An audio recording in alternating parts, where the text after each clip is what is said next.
Assalamualaikum semuanya. Perkenalkan, nama saya Diviani Aninda Jenar dari Prodi Pendidikan Sosiologi Universitas Sultan Ageng Tirtayasa.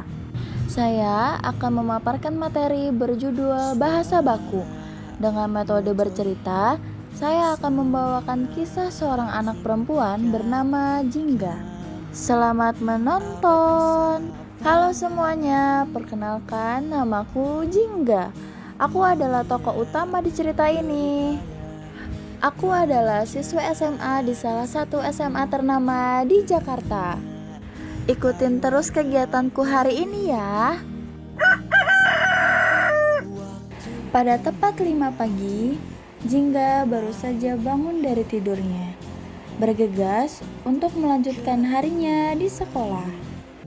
Setelah semuanya siap, Jingga bergegas keluar dari rumah untuk pergi ke sekolah. Hari ini ada mata pelajaran favoritku. Aku harus cepat bergegas ke sekolah, ucap Jingga. Di pertengahan menuju sekolah, Jingga bertemu temannya bernama Rizky. Hai Jingga, terlihat senang pagi ini. Ada apa? Ucap Rizky. Oh iya, hari ini ada mata pelajaran favoritku, Bahasa Indonesia. Aku sudah tidak sabar. Aku suka sekali pelajaran itu. Kira-kira materi apa yang kamu suka dari pelajaran itu, Jingga? Tanya Rizky. Penjelasan tentang bahasa baku. Aku suka sekali, karena dengan begitu aku bisa bertutur kata dengan baik, jawab Jingga. Wah, menarik ya. Sudah mau bel nih. Ayo kita bergegas, ucap Rizky. Mereka berdua pun berjalan bersama menuju sekolah dengan cepat. Bel pun telah berbunyi, pertanda kelas akan dimulai. Para siswa sudah duduk rapi di kursinya, menunggu kedatangan Bu Indah, guru bahasa Indonesia. Assalamualaikum anak-anak. Pagi ini kita akan belajar tentang bahasa baku ya, ucap Bu Indah. Apakah ada yang tahu bahasa baku itu apa? Tanya Bu Indah dengan penuh antusias. Mendengar pertanyaan dari Bu Indah, Jingga segera mengangkat tangannya untuk memberi isyarat bahwa ia ingin menjawabnya. Jingga menjawab, bahasa yang sesuai menurut kaidah bahasa Indonesia, Bu. Jadi, bukan bahasa gaul, bukan logat daerah, tapi bahasa yang dipakai di tulisan resmi, sekolah, ataupun acara formal. Setelah mendengar jawaban dari Jingga, Bu Indah memberikan apresiasi karena Jingga telah menjawabnya dengan benar.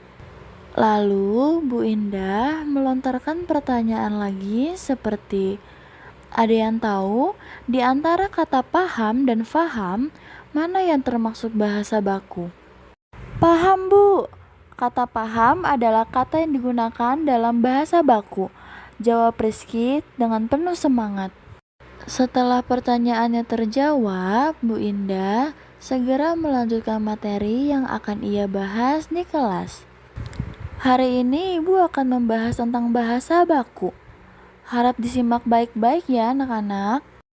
Jadi, bahasa baku adalah bentuk bahasa yang sesuai dengan kaidah atau aturan yang berlaku dalam suatu bahasa. Biasanya, bahasa ini digunakan dalam situasi formal seperti dalam pendidikan, surat resmi, media massa, dan dokumen hukum. Nah, selanjutnya ada ciri-ciri bahasa baku. Ciri-ciri bahasa baku ada 5. Yang pertama, digunakan dalam situasi resmi seperti rapat, pidato, atau dokumen akademis. Yang kedua, mengikuti aturan tata bahasa yang sudah ditentukan. Yang ketiga, tidak dipengaruhi oleh bahasa daerah, slang, atau bahasa gaul. Yang keempat, menggunakan ejaan dan tanda baca yang seragam sesuai dengan PUEBI.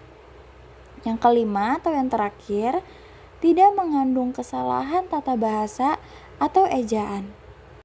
Nah, sekarang Ibu punya contoh bahasa baku dan tidak baku. Yang tidak baku berbunyi, kalau mau hasil belajar bagus, ya harus rajin belajar tiap hari, bukan cuma pas mau ulangan doang. Sementara itu, bahasa baku berbunyi, apabila ingin memperoleh hasil belajar yang baik, seseorang harus rajin belajar setiap hari, bukan hanya ketika akan menghadapi ulangan saja. Dari apa yang Ibu paparkan barusan, sekarang kalian sudah tahu kan apa itu bahasa baku? Ibu harap kalian menyimak dan mengerti apa yang Ibu jelaskan barusan. Setelah mata pelajaran bahasa Indonesia selesai, Jingga melanjutkan sekolahnya dengan penuh gembira. Dan tak terasa, bel sekolah pun kembali berbunyi, yang artinya pembelajaran telah selesai. Jingga pun segera bergegas keluar dari kelas bersama teman-temannya untuk pulang ke rumah. Cukup sekian ceritaku hari ini. Ingat, selalu bertutur kata dengan baik dan sopan ya. Terima kasih telah mendengarkan ceritaku. Sampai bertemu lagi teman-teman. Sekian cerita dari saya. Kurang lebihnya mohon maaf. Wassalamualaikum warahmatullahi wabarakatuh.